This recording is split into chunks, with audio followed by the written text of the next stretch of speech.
अतः भगवान कुछ विचार किए और विचार करने के बाद फिर जो है भगवान ने क्या लीला की, स्वकीयम यद भवेत् तेजः तच्च भागवते दधात् तेने यम वाङ्मयी मूर्ति प्रत्यक्षा वर्तते हरे। भगवान बहुत विचार विमर्श किए कि उद्धव जी बोल रहे हैं उसके लिए मैं क्या यत्न करूं। अब तक भगवान क्या किए, अपनी सारी शक्ति तेज भागवत जी में स्थापित कर दिए। स्वकीयम यद भवेत् तेजः तच्च भागवते दधात् तेने यम वाङ्मयी मूर्ति प्रत्यक्षा वर्तते हरे। इसलिए ये जो भागवत पुराण है इसको सामान्य पुराण न माने, साक्षात ये भगवान की वाङ्मयी मूर्ति है। ये सामान्य पुराण नहीं है, साक्षात, क्योंकि भगवान अपनी सारी शक्ति भागवत जी में समाहित कर दिए।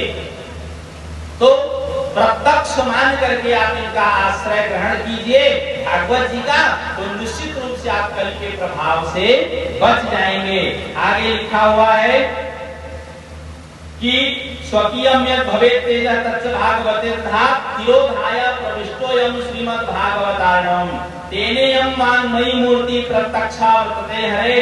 सेवनात् श्रवणात् पाठात् दर्शनात् पापनाशिनी।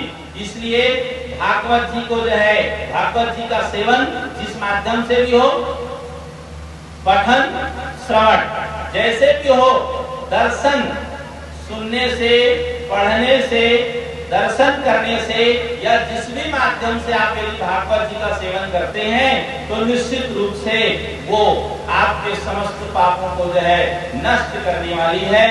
तो इसलिए आपको सभी प्रकार से समर्पित भाव से भागवत जी का आश्रय ग्रहण करना चाहिए। तो इस प्रकार ये भागवत जी की विशेषता है। और आगे अब इसी प्रसंग में कथा है जो आप सब लोग सुनते हैं, गोकर्णोपाख्यान। गोकर्णो, अब सौनकादि ऋषिगण भागवत जी सुनते मतलब सूत जी से सुन रहे हैं, इधर नारद जी सनकादिकों से सुन रहे हैं। तो सुनते सुनते प्रश्न किए, क्या प्रश्न, बोले इस कथा के सुनने से और कौन कौन से लोग पवित्र हो जाएंगे, कौन कौन से लोग पाप मुक्त हो जाएंगे, आप कृपा करके बतलाइए।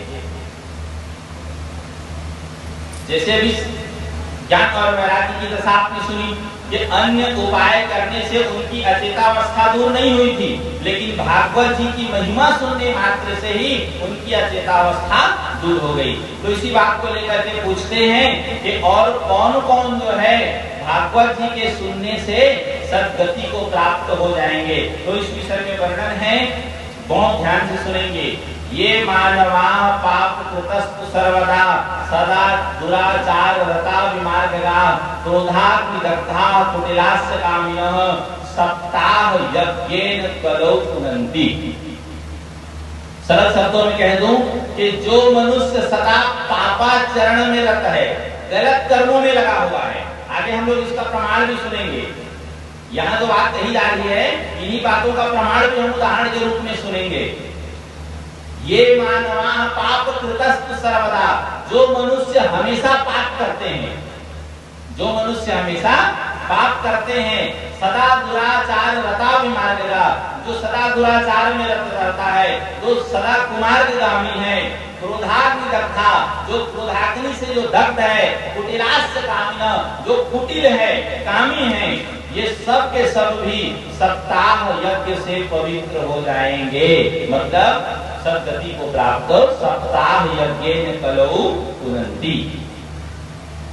और अब अंत में यह कह दिया गया है, पंचोग्र पापा छलछत्म कारिणः, 5 महापाप कहे गए हैं, 5 महापाप कहे गए हैं।